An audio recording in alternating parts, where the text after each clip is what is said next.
ಬೆಳಗಾವಿಯಲ್ಲಿ ಮಹಾರಾಷ್ಟ್ರ ಏಕೀಕರಣ ಸಮಿತಿ ಇದು ನಿರಂತರವಾಗಿ ನಮ್ಮ ರಾಜ್ಯದಲ್ಲಿ ಅವರು ದಬ್ಬಾಳಿಕೆ ಮಾಡ್ತಾ ಇದ್ದಾರೆ. ಅವರು ಮಹಾರಾಷ್ಟ್ರ ಏಕೀಕರಣ ಸಮಿತಿಯವರು, ಕರ್ನಾಟಕ ಏಕೀಕರಣ ಸಮಿತಿ ಅಲ್ಲ. ಅವರನ್ನು ನಿಷೇಧ ಮಾಡಿ ಅಂಥೇಳಿ ನಾವು ನಿರಂತರವಾಗಿ ಹೋರಾಟ ಮಾಡ್ತಾ ಇದ್ದೀವಿ. ಅವರನ್ನು ನಿಷೇಧ ಮಾಡೋಕ್ಕೆ ಆಗಿಲ್ಲ. ಶಿವಸೇನೆಯವರ ಬಗ್ಗೆ ತೀವ್ರವಾದಿಯವರು ಗಮನ ಕೊಡಲಿಲ್ಲ. ಬೆಳಗಾವಿ ಎಲ್ಲ ರಾಜಕಾರಣಿಗಳು, ಎಲ್ಲ ಪಕ್ಷದ ರಾಜಕಾರಣಿಗಳು ಮರಾಠಿ ಓಟ್ಗೋಸ್ಕರ ಅವ್ರ ಜೊತೆಯಲ್ಲಿ ಹೊಂದಾಣಿಕೆಯಲ್ಲಿದ್ದಾರೆ.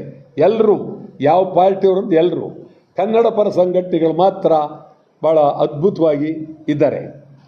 ನಾವೀಗ ತಾನೇ ನಮ್ಮ ಇಡೀ ಸಮಗ್ರ ಬೇಡಿಕೆಗಳನ್ನು ಒತ್ತಾಯ ಮಾಡಿ ನಾವು ವಿನೂತನವಾದಂಥ ಮತ್ತೊಂದು ಚಳುವಳಿ 26 ಏಪ್ರಿಲ್ 26ನೇ ತಾರೀಕು, ಬಹುಶಃ ನಿಮಗೆಲ್ಲ ಗೊತ್ತಿರ್ಬೋದು. ಈಗ ತೆಂಗಿನಕಾಯಿ ಅದು ಈಡ್ಗಾಯಿ ಹೊಡೀರಿ ಅಂತ ಅವತ್ತು ಯಾರು ಬೇಕಾದರೂ ಈಡ್ಗಾಯಿ ಅಂತ ದೇವಸ್ಥಾನ ಮುಂದಾರು ಹೊಡೀರಿ, ಮನೆಯ ಹತ್ರ ಹೊಡೀಲಿ, ಬೀಡಿ ಹತ್ರ ಹೊಡೀರಿ, ಹೋಟ್ಲ ಹತ್ರ, ಏನು ಯಾರಿಗೂ ತೊಂದರೆ ಇಲ್ಲ.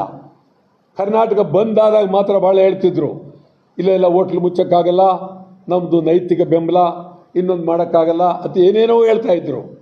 ಇವತ್ತು ಇದಕ್ಕೇನು ಹೇಳಂಗಿಲ್ಲ.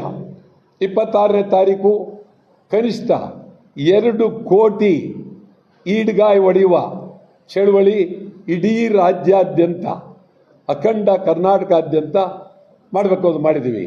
ಮಹದಾಯಿ, ಕಳಸಾ ಬಂಡೂರಿ ಅದ್ಭುತವಾಗಿ ನಮ್ಮ ಮಂಗಳೂರು ಮತ್ತು ಉಡುಪಿ ಇದು ಪ್ರವಾಸಿ, ಅದ್ಭುತವಾದಂಥ ಪ್ರವಾಸಿ ಕೇಂದ್ರ ಆಗಬೇಕು. ಮತ್ತು ಇಲ್ಲಿ ಕನಿಷ್ಠ ವರ್ಷಕ್ಕೊಂದು, ಇಲ್ಲಿ ನಾನು ಬೆಳಗ್ಗೆ ಇವತ್ತು ವರ್ಷಕ್ಕೊಂದು ಸಚಿವ ಸಂಪುಟದ ಸಭೆ ಎರಡೂ ಸೇರಿದಂಗೆ, ಕಾರವಾರ, ಉಡುಪಿ, ಮಂಗಳೂರು ಸೇರಿದಂಗೆ ಇಲ್ಲಿ ಅಧಿಕಾರಿಗಳು, ಮಂತ್ರಿಗಳು ಎಲ್ಲ ಸೇರಿ ಇಲ್ಲಿ ಸಭೆ ಮಾಡಿದ್ರೆ ಸ್ವಲ್ಪ ಅದಕ್ಕೆ ಶಕ್ತಿ ಬರುತ್ತೆ, ಅದಷ್ಟು ಅನುಕೂಲ ಆಗುತ್ತೆ. ಇದು ಈ ರಾಜ್ಯಕ್ಕೆ ಬಹಳ, ಕನ್ನಡಿಗರಿಗೆ ಉದ್ಯೋಗ ಅದಂತೂ ಇಲ್ಲವೇ ಇಲ್ಲ. ಇವತ್ತು ನಿಮ್ಗೆ ಹೇಳೋದಾದರೆ 26 ಸಮಗ್ರ ಕನ್ನಡಿಗರ ಬೇಡಿಕೆಗಳು: ಮಹದಾಯಿ, ಕಳಸಾ ಬಂಡೂರಿ, ಸರಿ ಈ ಕಡೆ ಮೇಕೆದಾಟ್, ಕನ್ನಡಿಗರಿಗೆ ಉದ್ಯೋಗ, ಮತ್ತು ಗ್ರೇಟರ್ ಬೆಂಗಳೂರನ್ನು 4-5 ಭಾಗ ಮಾಡೋಕ್ಕೆ ಹೋಗಬೇಡಿ, ಒಂದೇ ಭಾಗ ಇಡಬೇಕು ಅಂತೇಳಿ ಈ ಥರ ಸಮಗ್ರ ಬೇಡಿಕೆಲಿಟ್ಟು 26 ಇಡೀ ರಾಜ್ಯಾದ್ಯಂತ ಈಡ್ಗಾಯಿ ಹೊಡೆಯುವ ಚಳವಳಿ. ಇದಕ್ಕೂ ಭಾಳ ಅತ್ಯಂತ ಅಪಾಯಕಾರಿ ಬೆಳವಣಿಗೆ. ಚುನಾವಣೆಯಲ್ಲಿ ಗೆಲ್ತಾ ಇರೋರು ಅವರೇ ಗೆಲ್ತಾ ಇದ್ದಾರೆ.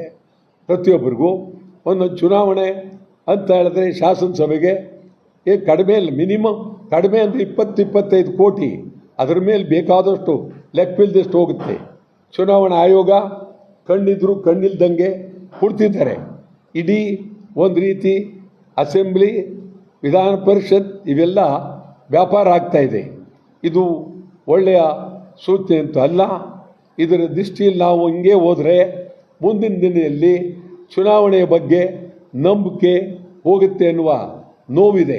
ಭಾಳ ಚಿಂತನೆಗಳು ನೋಡ್ತೀವಿ. ಏನು ಚುನಾವಣೆಯಲ್ಲಿ ಹಣ ಖರ್ಚು ಮಾಡ್ತಕ್ಕಂಥದ್ದು ಲೆಕ್ಕವಿಲ್ಲದಷ್ಟು. ಅದಕ್ಕೆ ಚುನಾವಣಾ ಆಯೋಗದವರು ಗಂಭೀರವಾಗಿದ್ದಾರೆ. ಹಿಂದೆ ಶೇಷನ್ ಇದ್ದರು. ಶೇಷನ್ ಭಾಳ ಅದ್ಭುತವಾಗಿ ಅವರು ಇಡೀ ದೇಶವನ್ನೇ ಕಂಟ್ರೋಲಿಟ್ಟು ಮಾಡ್ತಾಯಿದ್ರು. ಅದು ನಿಜಕ್ಕೂ ಚುನಾವಣೆ ನಡೀತಾ ಇತ್ತು. ಇವತ್ತು ಚುನಾವಣೆ ಎಲ್ಲ ವ್ಯಾಪಾರ ಆಗಿದೆ. ಆ ದೃಷ್ಟಿಯಿಂದ ಇದು ಒಂದು ಗೌರವಯುತವಾದಂಥ ಚುನಾವಣೆ ಆಗಬೇಕು ಅಂಥೇಳಿ ನಾನು ಒತ್ತಾಯ ಮಾಡ್ತಾಯಿದ್ದೀನಿ.